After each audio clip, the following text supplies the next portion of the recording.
Hi, I'm Bevan Ginder, and just want to stop for a moment and remind ourselves, as we've said elsewhere, that missions mobilization is not just an event. It's more of a discipleship process. And so we're constantly praying that God is raising up many more men and women with the heart of Barnabas who are willing to come alongside of these future missionaries and invest in them in their discipleship journey, at points along their journey. So in discipleship, there are very many important and relevant and different approaches for different seasons and different needs in the disciples' journey. But for the sake of an illustration, let's just make discipleship like an umbrella and pick a couple of these approaches to illustrate things. Counseling being one of them, mentoring being another, and life coaching being a third. So if we look at counseling, we can see that it often is focused on the disciples' past and trying to get them healed up from the past, free from any life-controlling issues. Mentoring, on the other hand, is actually more focused on the future. But the mentor is pouring into the mentee or the Timothy from their hard-earned wisdom and knowledge and experience, pouring into them, right? Life coaching is also future-focused, but it has a very important distinction in that the life coach is actually just partnering with the mentee or the Timothy to draw out of them, in partnership with the Holy Spirit, to draw out of them the wisdom and the solutions that are uniquely suited to their situation, and tries to avoid actually giving advice. So why would we avoid advice? Well, it's been helpful to me to remind myself of that old community development proverb that goes like this: when you feed a man a fish, you feed him for a day, but if you teach a man to fish, you feed him for a lifetime. You remember that one, right? So perhaps giving advice is kind of like feeding a man a fish for a day.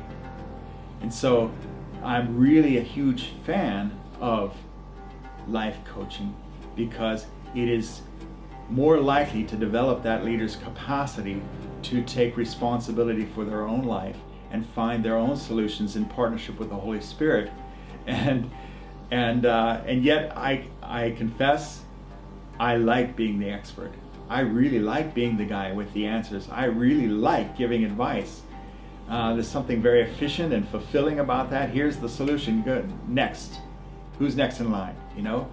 But actually you can see that often it develops followers who keep having to come back again for the next piece of advice. They are not learning how to fish for themselves and feed themselves. And so it seems more inefficient and a longer process to do the coaching approach. So perhaps we need to remind ourselves, in order to stay motivated to do it this way, we need to remind ourselves what the end goal is. And our end goal is not to raise up more followers who have to keep coming back to us for their next spiritual meal. Rising up leaders and disciple makers who are empowered by the Holy Spirit and not dependent on us is how we see movements catalyzed, right? So the goal is not many more followers, but many more empowered leaders, disciple makers who catalyze movements of other disciple makers. Pick 12 and go deep with them and help them to not just get information, but apply it.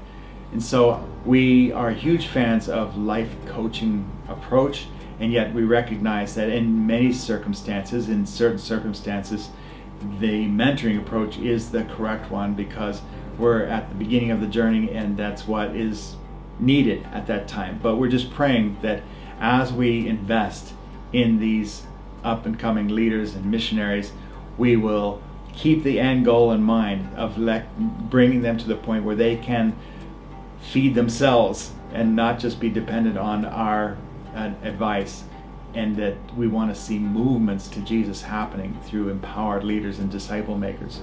So how would you say you're doing in terms of how much time do you spend in the mentoring mode and how much time do you spend in the life coaching mode? And what could you do to strengthen the life coaching tool in your tool belt so you're more comfortable with that? So thank you for being a leader with the heart of Barnabas who is willing to come alongside of the new missionaries God is raising up in and from the nations.